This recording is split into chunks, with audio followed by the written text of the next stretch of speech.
سورۃ العلق۔ بسم اللہ الرحمن الرحیم۔ اقرأ بسم ربک الذی خلق، پڑھیے اپنے اس رب کے نام سے جس نے پیدا کیا۔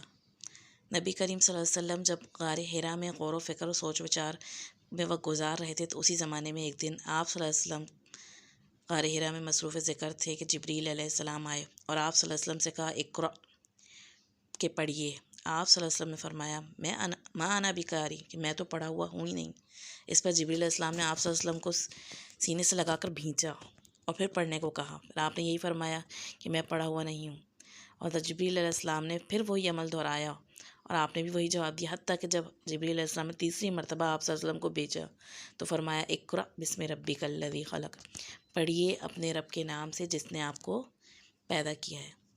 یہاں جو نبی کریم صلی اللہ علیہ وسلم کو پڑھنے کا کہا گیا تو اس سے مراد خالی پڑھنا یا ریڈنگ نہیں تھا،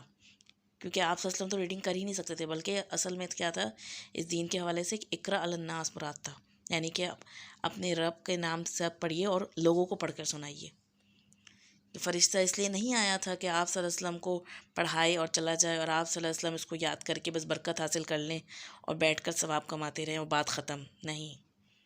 تو قرآن کے بارے میں ویسے بھی آتا ہے کہ قرآن جب پڑھا جائے تو کیا کریں، غور سے سنیں اور خاموش رہیں، لعلکم ترحمون، تاکہ تم پر رحم کیا جائے۔ تو یہاں پر اللہ تعالیٰ کہہ رہے ہیں کہ پہلی وحی جو نبی کریم صلی اللہ علیہ وسلم پہ نازل ہوئی، یہ قرآن سورۃ العلق کی 5 آیات ہیں گی، جس میں سب سے پہلا حکم ہمارے دین میں کیا دیا گیا، اقرأ، پڑھنے کا کہا گیا، اور کس کے ساتھ، بسم ربک الذی، رب کے نام کے ساتھ پڑھیے، خلق، جس نے پیدا کیا ہے گا، یعنی صرف پڑھنا نہیں ہے، کیونکہ ہمارے ہاں بھی اب دیکھیں پڑھنا تو بہت ہو گیا گا، لیکن پڑھنے میں رب کا نام ہی شامل نہیں ہوتا ہے گا۔ آج ہر چیز انسان کو بتائی جا رہی ہے، پڑھائی جا رہی ہے، لیکن بنانے والے کا تصور ختم کر دیا گیا ہے، اس سے انٹروڈکشن ہی نہیں کیا جاتا۔ لیکن یہاں سب سے پہلے کس چیز سے انٹروڈکشن کرایا جا رہا ہے گا، کہ اپنے رب کے نام کے ساتھ، ربک الذی خلق، کون ہے تیرا رب، جس نے تجھے پیدا کیا گا، جو خالق ہے تیرا۔ تو رب کا بہترین تعارف کیا ہے گا، اس کا خالق ہونا۔ تخلیق سے پہچان ہوتی ہے خالق کی، کہ ہم پوچھتے ہیں نا کہاں کا میڈ بائی ہے، تو انسان کہاں کا میڈ بائی ہے، خلق الانسان من علق، انسان کو پیدا کیا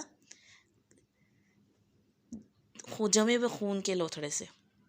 جو انسان کی ماں کے پیٹ میں چپکا ہوا ہوتا ہے گا، یعنی انسان کہاں کا خالق ہے، ماں کے ووم میں بنا ہے انسان، اور اللہ تعالیٰ نے اس کو ماں کے رحم میں بنایا ہوگا، اور خاص طور پہ اللہ تعالیٰ نے انسان کی حقیقت کو بتایا گا کہ جمے ہوئے خون سے، جو بہت ہی سرخ رنگ کا خشک نہ ہو نا، اس خون کو کہتے ہیں علقہ۔ تو پہلی وحی جو ہے آپ دیکھیے، اس میں نماز کا حکم نہیں، زکوٰۃ کا حکم نہیں، بلکہ کیا پڑھایا جا رہا ہے، ایمبرولوجی پڑھائی جا رہی ہے گی، کہ انسان کی تخلیق پر بات ہو رہی ہے، غور و فکر کرنا سکھایا جا رہا ہے گا۔ اقرأ وربک الاکرم، پڑھیے کہ تیرا رب بہت ہی کرم والا ہے گا۔ آدم علیہ السلام کو بھی دیکھیں نا تو قرآن مجید میں کیا آتا ہے کہ تمام چیزوں کے سب سے پہلے نام سکھائے گئے۔ تو بچے بھی جو ہوتے ہیں نا فطرت میں ہوتے ہیں تو ہر چیز کا کیا کرتے ہیں، نام پوچھتے ہیں گے۔ تو ہمارا دین ہمیں اسی طریقے سے کہ علم جو ہے گا سیکھنے سے آتا ہے گا، اور ہر چیز کے بارے میں اس کا نام پتہ ہو، اور کہا جا رہا ہے کہ اقرأ وربک الاکرم، آپ پڑھیے، آپ کا رب بڑا کرم والا ہے گا، یعنی کہ نبی کریم صلی اللہ علیہ وسلم کو خاص طور پہ کہا جا رہا ہے کہ ایسا نہ ہو انسان، نبی کریم صلی اللہ علیہ وسلم تو ویسے ہی پڑھے ہوئے نہیں تھے، تو ایک عجیب سی وہ بے چینی تھی کہ میں کیسے پڑھوں گا، نہیں، تو رب کو اپنے جیسا نہ سمجھو، تم پڑھ سکتے ہو، انسان کے اندر تو خطائیں ہوتی، کمزوریاں ہوتی ہیں گی، ان کمزوریوں کو دور کرنے والی ذات اللہ تعالیٰ کی ہے گی، تو وہ تمہیں پڑھائے گا۔ گویا عام انسانی تعلیم کا ذریعہ اللہ تعالیٰ نے ہی سکھایا ہے گا انسان کو۔ یہاں پہ اللہ تعالیٰ کی صفت آ رہی ہے کہ اکرم، کہ وہ بہت کرم والا ہے۔ الذی علم بالقلم، جس نے تعلیم دی ہے قلم کے ذریعے، قلم کے ساتھ انسان کو پڑھنا سکھایا گا، اور اللہ تعالیٰ یہاں پہ کہہ رہے ہیں خود سکھایا اللہ تعالیٰ نے، اللہ تعالیٰ اپنی طرف کر رہے ہیں، اقرأ وربک الاکرم، تیرا رب بہت کرم والا ہے گا۔ ہمیں جو کچھ بھی علم حاصل ہوا ہے نا، میں نے پہلے سے پہلے بتایا کہ آپ کو آدم علیہ السلام کو کے اندر تمام چیزوں کے نام سکھا کے ان کے اندر تمام چیزیں رکھ دی گئی تھیں، اور پھر انسان جب غور و فکر کرتا ہے گا تو اللہ تعالیٰ کی طرف سے انسان کو الہام کیا جاتا ہے، یعنی جو لوگ کیا نام ہے کوشش کرنے والے ہوتے ہیں تو ان کے دل میں آئیڈیاز ڈال دیے جاتے ہیں گے، تو اقرا و ربک الاکرم، پڑھو، تمہارا پروردگار بہت کرم والا ہے، تمہارے لیے آسانیاں کر دے گا۔ آپ دیکھیں نا، نیوٹن نے بھی جب اتنا غور و فکر کیا کہ یہ سیب کیسے اوپر سے گرا، تو اس کو بھی تو اللہ تعالیٰ نے سکھایا نا۔ لیکن جب غور و فکر ہی نہ کرے، ہم نے آج پڑھنا کیا سیکھ لیا گا، صرف ڈگریاں حاصل کرنا اور رٹیفیکیشن، اور بس اپنے آپ کو سمجھ لیتے ہیں ہم بہت پڑھے لکھے ہو گئے۔ اسلام میں پڑھنے کا مقصد بھی کچھ ہے، یعنی اسلام میں پڑھنا بڑائے پڑھنا ہی نہیں ہوتا ہے گا کہ ہم کیا، ہماری کیا ہابی ہے، بس ہم ایسی ریڈنگ کرتے رہتے ہیں، کچھ بھی کتابیں کوئی بھی اٹھا کے پڑھ لیتے ہیں۔ بیکار اور بے مقصد علم حاصل کرنا اسلام نہیں سکھاتا ہے گا۔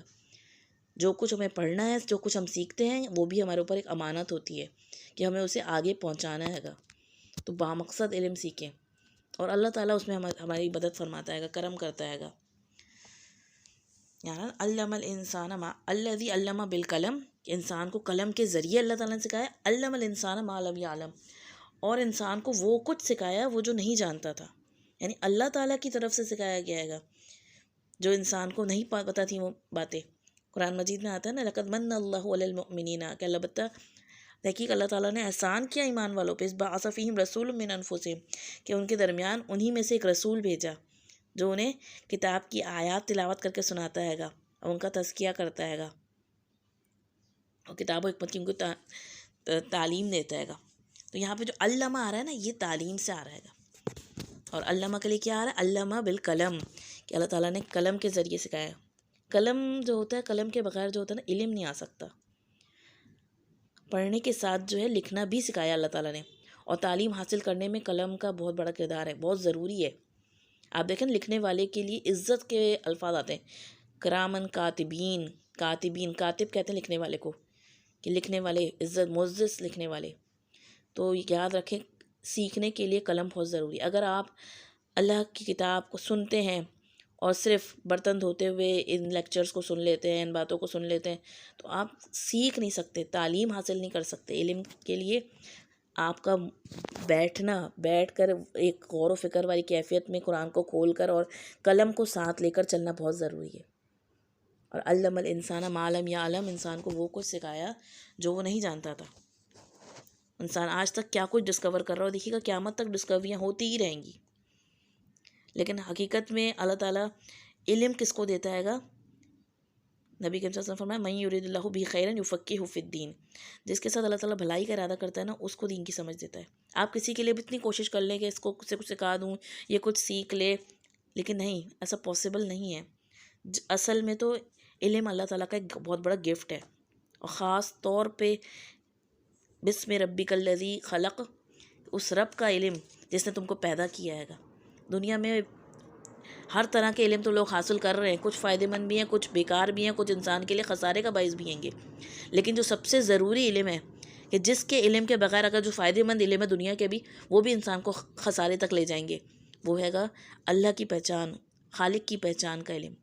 اور وہ اس کتاب کے ذریعے آتا ہے گا۔ لیکن جو لوگ اس کتاب کے ساتھ سیریس ہونے کو تیار نہیں ہیں، اللہ تعالیٰ ان کو موقع بھی دے رہے گا، فراہم کر رہے گا، ان تک بات بھی پہنچی، لیکن وہ پھر بھی اپنا تھوڑا سا وقت نکال کے تھوڑا غور و فکر کے ساتھ، کنسنٹریشن کے ساتھ بیٹھتے نہیں اور قلم کے ذریعے اس کو اپنے اندر تک اپنے لیے محفوظ نہیں کرتے،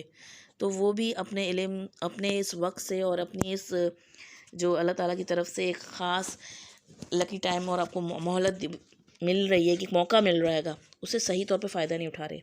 یاد رکھیے قلم جو ہے نا، حضرت قتادہ کہتے ہیں کہ قلم اللہ کی بہت بڑی نعمت ہے، یہ نہ رہتا تو نہ کوئی دین قائم رہتا اور نہ دنیا کے کاروبار محفوظ رہتے۔ آپ کو پتہ سب سے پہلے اللہ تعالیٰ نے قلم کو پیدا کیا ہے، اور قلم کو پیدا کر کے کیا حکم دیا؟ لکھو۔ تو قلم نے قیامت تک جو کچھ بھی پیدا ہونا ہے، جو کچھ بھی پیش آنا ہے، سب لکھ دیا لوح محفوظ میں، وہ کتاب جو کہ اللہ تعالیٰ کے پاس عرش پر موجود ہے۔ تو قرآن مجید کی حفاظت کے لیے بھی اللہ تعالیٰ نے انسانی سطح پر انسانوں سے لکھوایا اور لکھ کر محفوظ کرایا گیا۔ حضرت حفصہ رضی اللہ تعالیٰ کو آپ صلی اللہ علیہ وسلم نے لکھنا سکھوایا تھا خاص طور پہ۔ کتابت جو ہے اہل عرب میں بہت کم لوگوں کو آتی تھی، یعنی لکھنا، اور لکھنے جاننے والے کو کیا کہا جاتا تھا؟ کامل بولتے تھے، کامل، پرفیکٹ۔